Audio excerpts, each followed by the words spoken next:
Assalamualaikum warahmatullahi wabarakatuh. Perkenalkan, nama saya Desi Tilawah. Nah, baik, pada kesempatan kali ini, teman-teman. Nah, di sini saya akan membahas tentang pembelajaran Al-Quran Hadis, khususnya terkait silabus dan rencana pelaksanaan pembelajaran atau RPP. Nah, materi ini penting ya, banget terutama bagi calon guru atau siapa saja yang ingin memahami bagaimana pembelajaran agama Islam ini dirancang secara sistematis, terarah, dan juga efektif. Latar belakangnya pembelajaran Al-Quran Hadis ini yaitu pengertiannya merupakan sarana utama dalam membentuk karakter moral dan kepribadian seseorang, yaitu dalam konteks pendidikan Islam. Nah, pembelajaran Al-Quran Hadis ini yaitu memiliki peran yang sangat penting karena menjadi dasar dalam memahami ajaran Islam secara langsung dan dari sumber utamanya. Nah, selain itu juga ya, Al-Quran Hadis ini dikaitkanlah dengan pentingnya yaitu silabus dan RPP. Nah, silabus dan RPP ini membantu guru untuk yang pertama yaitu menyusun materi secara sistematis dan juga menentukan metode yang tepat mengukur keberhasilan belajar siswa. Nah, jadi tanpa perencanaan pembelajaran itu bisa menjadi tidak terarah dan juga kurang maksimal dalam membentuk pemahaman. Pengertian RPP dan silabus ini yaitu silabus yaitu yang disampaikan secara singkat tentang prinsip dan secara ilmiah relevan dan sistematis, konsisten, memadai, aktual, dan kontekstual, fleksibel. Nah, itu secara menyeluruh. Nah, dalam rencana pembelajarannya yaitu suatu rencana kegiatan pembelajaran tatap muka untuk satu pertemuan atau lebih. Nah, RPP ini dikembangkanlah dari silabus untuk mengarahkan kegiatan pembelajaran peserta didik dalam upaya untuk mencapai kompetensi dasar. Nah, tahun 2013, RPP disusun ini secara lengkap dan juga sistematis, yaitu secara interaktif, inspiratif, dan menyenangkan. Komponen silabusnya yang pertama yaitu standar kompetensi SK atau kompetensi dasar. Nah, ini adalah tujuan besar yang harus dicapai siswa. Nah, SK ini gambaran umum ya kemampuan yang diharapkan. Misalnya nih, memahami isi, kandungan ayat, atau KD. Nah, itu KD rincian atau dari SK. Nah, lebih spesifik ya. Misalnya menjelaskan makna ayat tertentu. Nah, jadi SK dan KD ini adalah acuan utama arah pembelajaran. Nah, yang kedua yaitu ada mengembangkan kegiatan. Nah, kegiatan ini yaitu pembelajaran ini berisi langkah-langkah kegiatan. Yang pertama itu ada belajar di kelas atau guru itu menentukan siswa seperti membaca ayat kursi atau diskusi. Nah, tanya jawab dan juga siswa ini aktif dan mudah memahami materi. Nah, yang selanjutnya ada merumuskan indikator. Nah, jadi tanda atau ukuran bahwa siswa itu sudah mencapai KD, atau contohnya siswa bisa menjelaskan arti ayat, menyebutkan isi kandung, atau mengamalkan dalam kehidupan sehari-hari. Nah, jadi indikator itu seperti alat ukur untuk keberhasilan. Nah, yang selanjutnya ada alokasi waktu. Nah, ini adalah pembagian waktu untuk setiap materi atau kegiatan pembelajaran. Nih, misalnya 2 jam pembelajaran itu atau satu topik, tujuannya ini agar pembelajaran tidak terlalu cepat atau terlalu lama juga. Nah, materi pokoknya yaitu berisi isi pelajaran yang akan diajarkan, contohnya ayat Al-Quran, hadis, makna, dan juga penjelasannya. Nah, maka materi ini harus sesuai dengan SK dan juga KD-nya. Nah, yang selanjutnya yaitu ada penentuan jenis penilaian.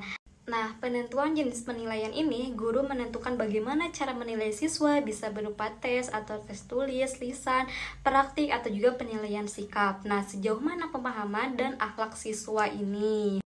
Baik, yang selanjutnya itu prinsip penyusunan RPP. Nah, maka yang pertama itu memperhatikanlah setiap individu, setiap peserta didik itu baik dari segi kemampuannya, minat jayanya, maka itu latarnya sangat berbeda ya. Nah, maka mengkomendasikan perbedaan ini, misalnya ada siswa ini yang cepat memahami materi, ada yang butuh penjelasan berulang kali. Nah, jadi guru itu bisa salah menyampaikan variasi metode dan juga tugas atau media. Nah, semua siswa itu tetap bisa mengikuti pembelajaran dengan baik.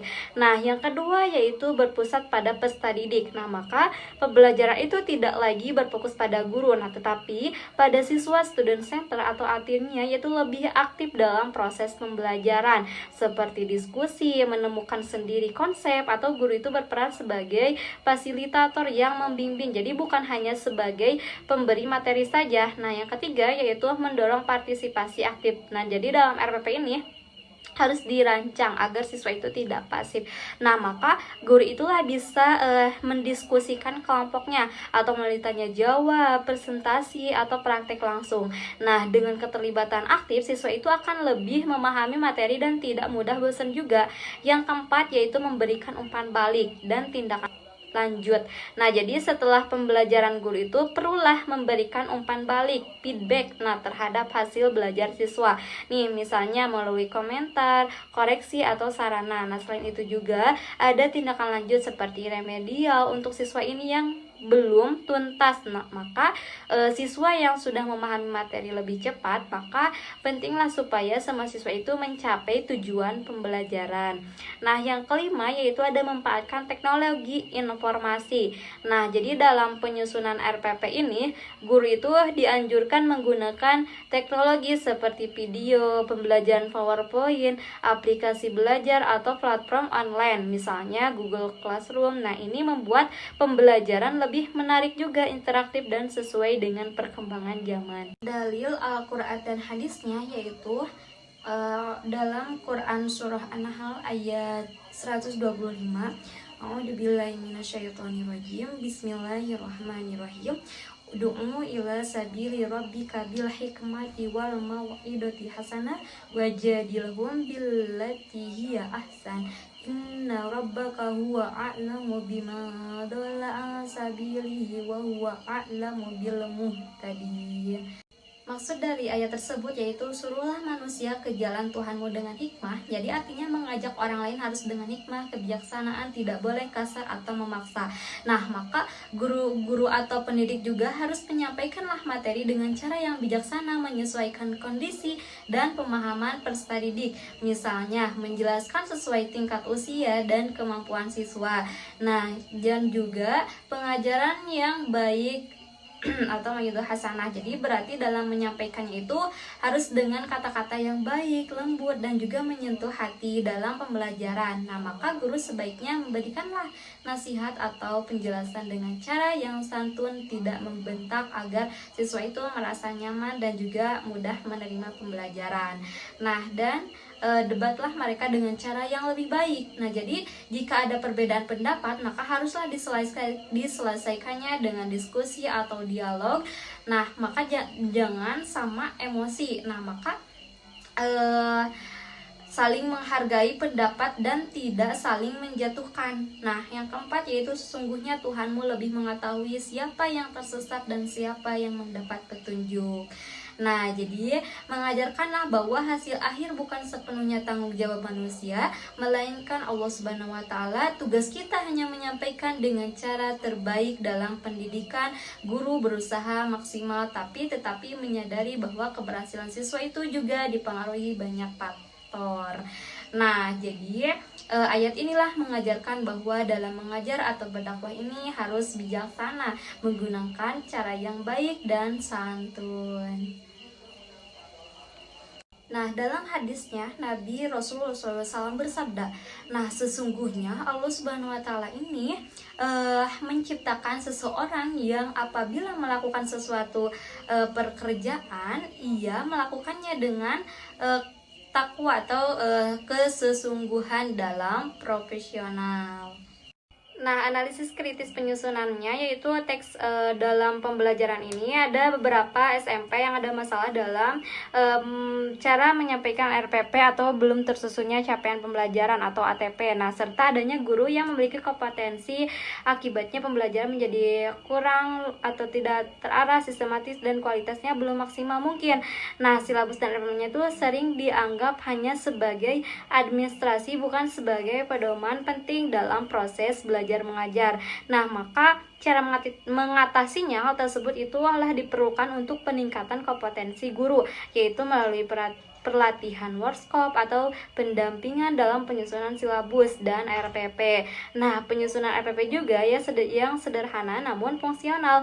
Nah, agar mudah diterapkan pemanfaatan forum guru. Nah, untuk berbagai pengalaman, diskusi, dan juga peningkatkan kualifikasi akademik guru agar lebih profesional dalam mengajar. Nah, jadi intinya ya, perbaikan itu harus fokus pada peningkatan kualitas guru dan juga menjadikan RPP sebagai alat utama pembelajaran, bukan sekadar formalitas saja gitu. Kesimpulannya yaitu silabus dan RPP ini merupakan dasar utama dalam perencanaan pembelajaran Al-Quran dan hadis. Nah, silabus ini berfungsi sebagai penjabaran atau kurikulum yang memuat komponen pembelajaran secara menyeluruh, sedangkan RPP yaitu merupakan pengembangan rinci dari silabus untuk setiap pertemuan. Agar pembelajaran itu berjalan efektif dan terarah, penyusunannya harus memperhatikan prinsip ilmiah, sistematis, relevan, dan juga sesuai dengan karakteristik peserta didik. Dengan perencanaan yang baik, maka guru itu dapat meningkatkanlah kualitas pembelajaran semaksimal mungkin dan juga membentuk pemahaman dan karakter keagamaan peserta didik secara optimal. Mungkin itu yang dapat saya sampaikan. Kurang lebihnya mohon maaf apabila ada kesalahan. Mudah-mudahan bermanfaat, khususnya bagi saya sendiri dan umumnya bagi kita semua. Wassalamualaikum warahmatullahi wabarakatuh.